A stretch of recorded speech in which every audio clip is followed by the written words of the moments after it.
work as a student? The short answer is yes, but let's cover that over the next 30 minutes. Welcome back. My name is Jason. I'll be your host for the next 30 minutes to 60 minutes talking about how to get a job on campus. So this is a very, very important question, and it's a common question because what it covers is, well, what it factors into is how can you afford to study in the United States? Because for most people, studying in the United States can be expensive or can have a large cost.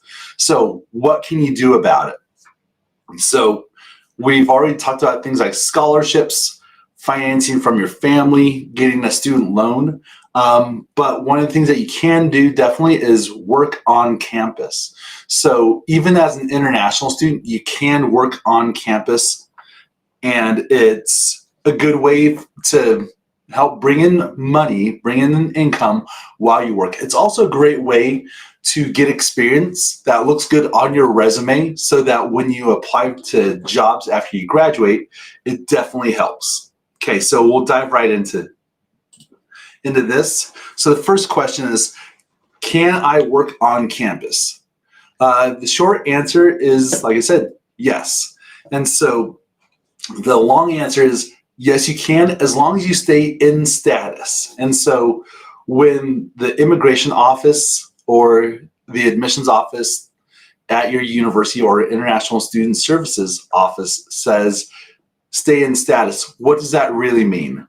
Well, what it really means is as long as your visa and your I-20 are both active, as long as you do not make it so those get canceled. So as long as you're in status, you're fine.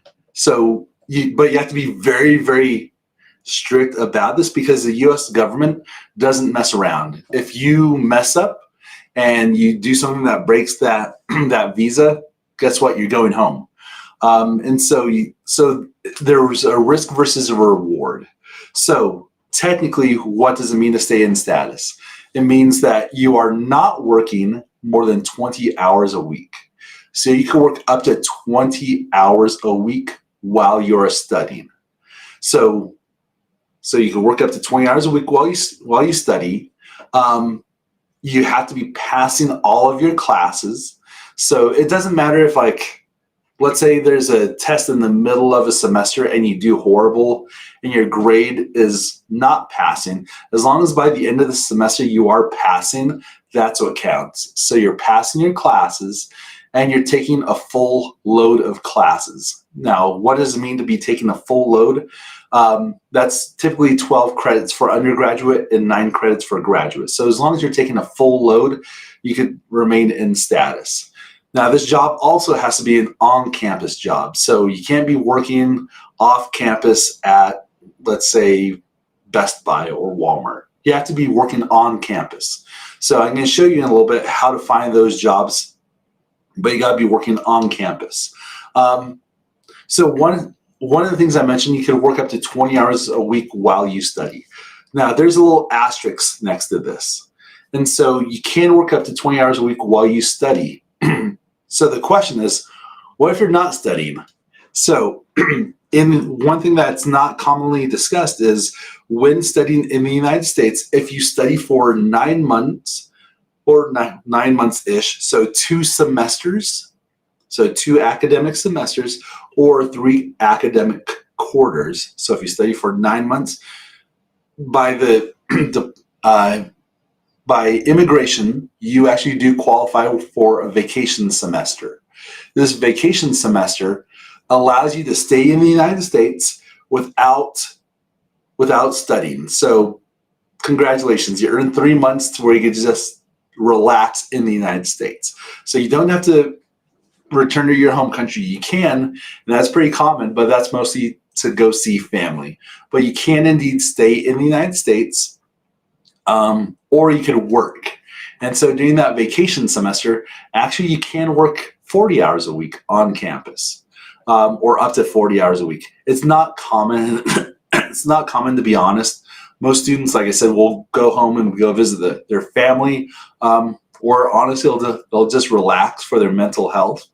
But yes, you can indeed work up to 20 hours while you study, 40 hours on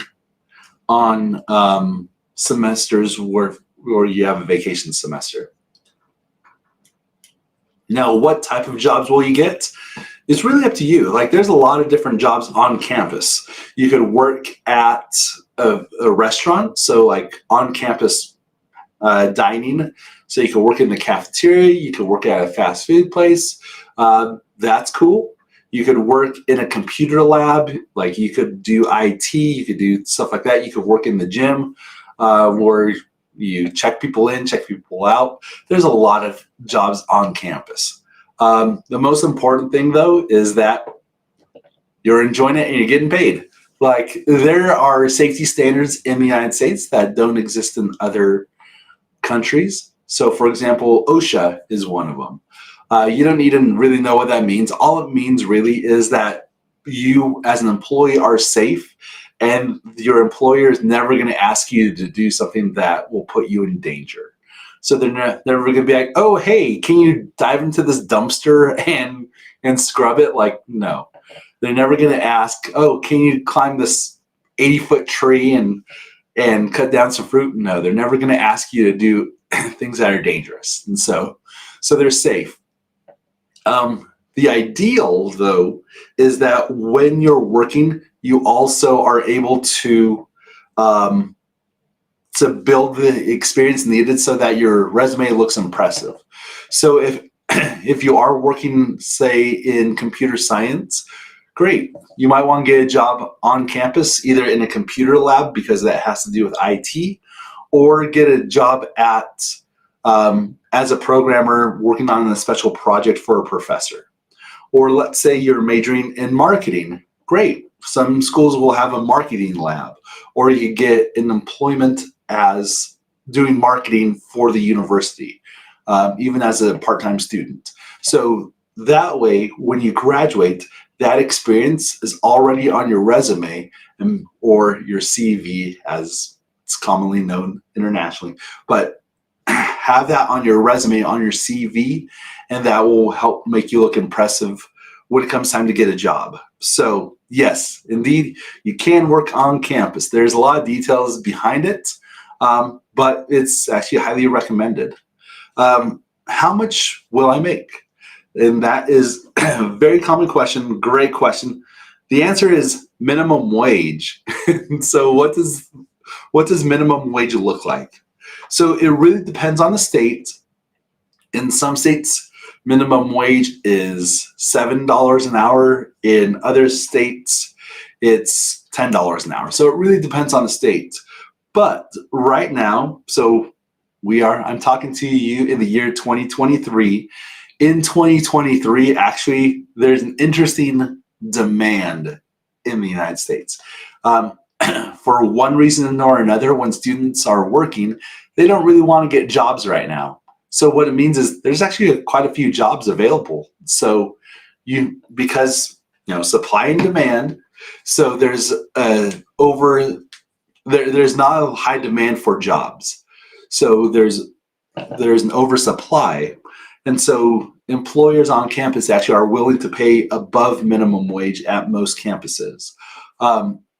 Heck, I know one campus where students are making $12 an hour starting. So $12 an hour plus the student gets $2 of meal credit for each hour. So what that means is they're making $12 an hour in money, and it gets paid every 2 weeks. So they're getting paid. But at the same time, their food, their meals are also getting covered. Because if they get $2 of meal credit per hour, if they're working 20 hours a week, that's like getting $40 worth of food each week just for free. Like, great. That's actually a huge perk. So let's say someone is working $12 an hour, taking out my trusty calculator on my phone, $12 an hour and 20 hours a week, that's $240. Now, what can be expected as far as taxes go? Out of $240, I'd expect between $40 and $60. So for simple math, let's just say $40. So you'd be taking home about $200 every every week. So that's pretty good. So that's about $800 a month. So that's a pretty decent wage for a student. And so it really depends again on the state. And so honestly, you could just Google minimum wage in the state of Texas, in the state of Utah, in the state of California. So just type in minimum wage in the state of blank, and you'll be able to look it up. So nice and simple. But again, you can work 20 hours a week or up to 20 hours a week. And those are good jobs. So yes, that's how much you'll be making. Now, the big question is, how do I get a job? So there's a lot of different ways to get a job. And like I said, there's a lot of different jobs on campus. So here's what we are going to do. I'm going to share my screen.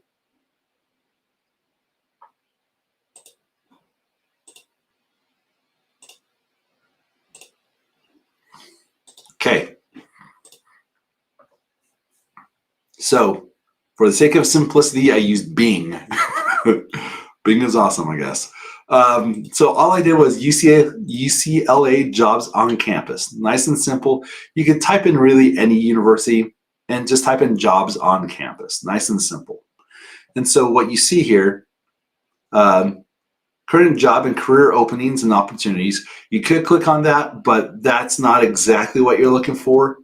What you're looking for here is this UCLA student jobs, because this first one here, when it says careers, that's more of talking of people who are adults, who are grown, who want to work at UCLA 40 hours a week.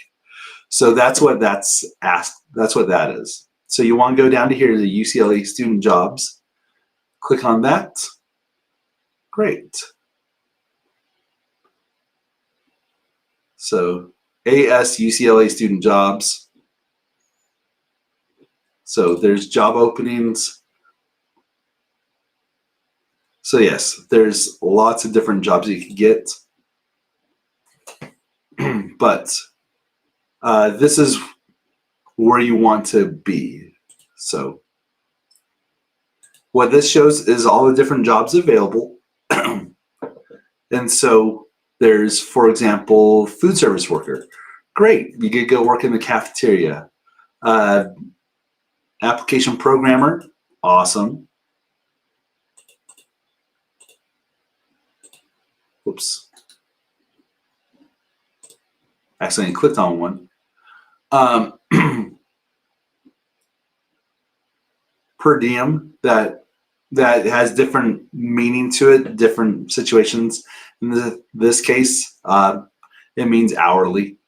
So what you want, like let's say you want to apply for this cook position, or actually this one's kind of cool, a barista. So you're working in the coffee shop. So then you view it, $18.90 to $20, basically $25 an hour. Like that's actually pretty dang good. So that's where you could apply. Then this is just the job description, nice and simple. And so and then there's details below it. Then you hit apply for this posting. It's going to ask you to log in, upload your resume and your cover letter. So so what you want to do is find the right job for you and figure out what it is that you want to do. And so this, like I said, this is just an example of UCLA. UCLA is in Los Angeles, California, and the wages there in general are actually higher because the cost of living is also higher. Ask anyone in LA. And so the rent in LA might be, say, 3 times what it is in Nevada, in Utah, in neighboring states, in Portland. Oh, sorry, in Oregon, not in Portland. And so cost of living, where it's higher, the minimum wage will be higher or the hourly wage will be higher. So UCLA, that's just an example. So let me go ahead and stop sharing. So what is that you want? So how do you get that job? So a couple things. The first thing that you do is you find that job. So again, you can search online. Every campus also has a resource office. So they have an office that you could just simply walk into and get access to the list of jobs currently available. What's cool about that resource is a lot of times there will be someone working there who might know of a job that just became available but is not posted yet. So they could help you out. They usually also have resources where they can give you tips on resumes and interviews, because those are also needed for to get a job. And I can tell you that the number one thing that employers look for student workers is reliable. Are you reliable? Do you show up to your shifts? If you get sick, do you communicate? Yes, you can. Yes, you can communicate. Yes, you can send a text message if you're sick. And so one thing that's also really cool about working on campus is they'll work with you with your schedule. So let's say you have classes on Tuesday and Thursday all day. Great. They'll schedule you or work your schedule so that you're working Monday, Wednesday, Friday. So they'll work around your schedule. So that is actually pretty. Most of the time, the bosses actually do care. They want you to be a happy employee and a good student to pass your classes. And so they'll work with you to help schedule the classes they'll schedule the work schedule around your classes. Okay, so I mentioned that there's a couple things that are needed, like resume, a cover letter, and an interview most of the time, unless they're super desperate and it's like, okay, just give me your resume and off we go. So we'll cover those things in greater detail in another video. But what the resume is your work history. And so you're in college, you're in university, chances are you don't have a ton of work experience. That's fine. You can still, if you have zero work experience, that's fine too. The way that you build out your resume then is you talk about what projects you've done. So if you've ever been a project lead, if you've ever been on athletics, if you've ever been on student government. So you map that out. So you show those types of work experience. One thing to note as an international student, the biggest mistake that international students do with their resume is they put their picture on it, or they put their gender, like male, female, whatever. They put their gender on it, or they'll also put like things like their marital status, their weight, things like that. Do not put any of that on your resume, and for good reason. The reason why is because, frankly, if that is on a resume in the United States, they'll just throw out the resume. And the reason why is because of lawsuits. Because let's say you're ugly like me. Let's say you're ugly and you have your picture on your resume and you don't get a job. So they hired someone else, you did not get a job, and your face is on it. You can be like, oh, they didn't hire me because I'm ugly. I'm going to sue them, like for discrimination against ugly people. Yeah, so they don't even want to come close to that, so they're just going to throw it out. Same with sex, same with weight, same with marital status, same with gender, like anything. So, yeah, they don't want to get even close to a discrimination lawsuit. And so it's not worth the time. So if you send in a resume that has any of those things on it, they're just going to throw it out. So don't have it on. So we'll cover resumes in a future video, but just keep in mind that that is how you go about it. Like in a nutshell, that's what's on a resume. You do have to complete an application. And so the application usually will ask for simple things like your address, your phone number, your name, previous work history, and what classes you're taking for an on-campus job. It's nice and simple. So you apply, send in your resume. Sometimes they'll ask for a cover letter or a work example. The reason why they ask for this is they just want to see that you could put a story together and describe how you could do the job. So, for example, let's say you're trying to work in a computer lab. Great. Hopefully, you know computers. So in your cover letter, that's where you could discuss how you know computers. You could talk about your passion for computers. This is really where it doesn't have to be long, just a couple of quick paragraphs. I recommend 3. Just keep it short and talk about how you're passionate about that topic. So again, if you're working in as a math tutor, great. Have your resume highlight your grades in math, but then in the cover letter, talk about how passionate you are about math and how excited you are. So that's a cover letter, and the cover letter is kind of, think of it like this, as a letter from you to the employer saying why you deserve the job. So it's kind of like the statement of purpose for admissions. That's a letter from you to admissions describing why you feel you should be admitted to the university. The cover letter is a letter from you to the employer describing why you should get the job. And again, keep it short, single page, 3 paragraphs.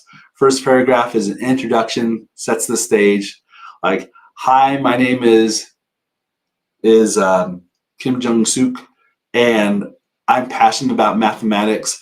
I'm a strong candidate to be, I consider myself a strong candidate to be a math tutor at UCLA. Then second paragraph, explain why, like back it up. I was top of my class in math. I got an A+, a perfect score in calculus. I tutored my peers before before the final exam, and some of my friends who I thought were going to fail actually passed the class and did great. Last paragraph is seal the deal. Thank you so much for listening. Please contact me if anything else is needed for consideration. Thank you. Close, the end, off it goes. Nice and simple. So I've been reviewing applications and resumes for a while now, so that's why I'm able to do it kind of off the top of my head with just a couple notes. Okay, so you've applied. The interview is important. So as a final step, they're going to interview you. So what does an interview look like? Depends on the job. Usually it's about 10 to 15 minutes. It's low key. As a student, as a potential employee, the main thing that you have to remember is they want employees. They need employees. And so don't be super desperate. Like, yes, act eager for the job, be excited for the job, act like you really want the job because you do, but don't be what we would call overzealous. Don't be like, oh my gosh, I really need this job, because that just seems kind of weird, to be honest. Because what that also opens up is, let's say you're starting, let's say for some reason or another they need to let you go, the job ends, you're just not a perfect fit, whatever. They're going to have a hard time letting you go because you're that passionate, and it's going to make it really weird. And so you want to be excited, but not overzealous, if that makes sense. And so you want to interview well. A couple things that Americans look for in the interview. So just like with the visa interview or the interview for the student visa, what mostly we look for is confidence and communication. Because again, it's a student job. They're not looking for like 20 years of experience. They're looking for, okay, can you do the job that's posted? Like, can you make coffee? Can you tutor in math? Whatever. Can you do the job? And if you're sick, can you communicate? Every now and then, depends on the situation, they may look for other skills like for example, if you're working in shipping, like in the mail room, can you pick up more than 20 pounds? Like, that is something that it's okay for them to ask because it's a safety concern. Or let's say you're going to be working at a restaurant. Great. Do you have customer service skills? Are you nice? Because they don't want someone that's grumpy. So they're going to be looking for those types of skills as well. So that is how you interview. Strong, firm handshake. Good morning. Thanks for coming. I'm excited for this opportunity. Thanks for having me. Like, be friendly, be optimistic, make it lighthearted, but also at the same time pretty serious as well. So just take it serious. Dress up, dress nice, show up. So that is how you get a job, nice and simple. We do have a couple questions coming in really fast. Are there any perks for getting a job? So yes, there are perks for getting jobs. Depends on the department. Sometimes there will be a student discount for things like buses around campus or in the city, so you'll get free buses. Sometimes there's a student employee discount. Sometimes, like let's say you're working at a fast food restaurant on campus, sometimes you'll get a free meal when you get off. So that type of stuff is good. If you are a nursing or a medical major, I highly, highly, highly recommend getting a job on campus. The reason why is kind of weird though. The reason why I would highly recommend you get a job is because you get what we call a social security number. So social security number is a 9-digit number that every legal American has. And it's basically your state identification number or your identification number with the federal government. And so international students don't always get social security numbers. But if you get a job on campus, in order to collect taxes from you, the federal government's like, oh, that person's working and will pay taxes. Let's give that person a social security number. So then you get a social security number. Why is that helpful? Because in order to become a nurse, you need a social security number. Or in order to work in the healthcare profession, you need a social security number. So that is the big, huge perk if you're majoring in nursing or anything healthcare related. Or honestly, with any job, like any career after you graduate, it's helpful if you have a social security number. So even if it's just for one semester, I do recommend working on campus. Okay, I see another question about racism or discrimination. Yeah, racism and discrimination, it's not really going to happen. Well, it's horrible when it happens and is very, very rare when it happens. And so most people at universities are actually pretty level-headed, pretty cool, able to make friends, especially if they're working on campus. Like, they know that we're all working. Cool. They have bigger things to worry about. So as long as like you're cool, like don't be mean. Like most of the time, other people will just be cool with you as well. So yeah, on the rare occasion where let's say racism or discrimination does happen, that office that I told you about, the one that you would go to get a student job, yeah, you would just go back to them and be like, hey, so I'm having a situation, and talk with them about it. And they take things like that very, very seriously. So only bring it up if it's serious. So yes, discrimination, very, very rare. Okay, another question. Can you quit a job if, excuse me, can you quit a job if it's not working out for you? Yeah, absolutely. Now, you don't want to be that person that gets a job and quits like a week later, like 5 times in a row. Like, that's absurd. Even as a professional with people working 40 hours a week, I've seen some resumes where people don't work at a single place longer than like 5 months. What that tells me is that they interviewed well, they got the job, but they just weren't a good fit. So then after 5 months, the company just fired them. They just let them go. Or they got the job, they got bored, so they quit. So either case is not good, especially if it happens a lot, if it's reoccurring. So you want to show longevity. So yeah, the longer that you could work in a position, awesome. What if you don't get promoted? It's a student job. That's fine if you don't get promoted. You're not going to go from I'm working in the counter to being a general manager of the store. Like that doesn't necessarily happen. And so, yeah, have your expectations set the right way. Good question. When will you be working? Like, is it morning, afternoon, evening, at night? It really depends on what it is that you want to do.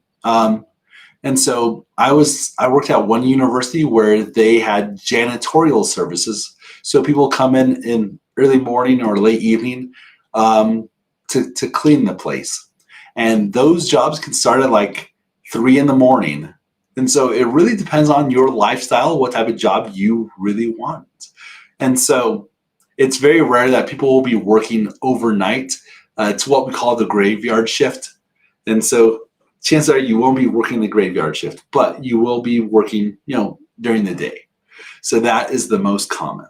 Okay, awesome. Well, great questions. Hopefully we covered everything that you were hoping to be able to learn. But yes, you can indeed get a job on campus 20 hours a week while you study, 40 hours a week while you have your vacation semester. But it has to be on campus.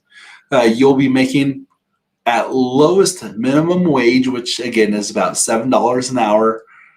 Usually it's about $12 an hour is what you'll be making, but it really depends on the state and to some extent the position. So yeah, making good money.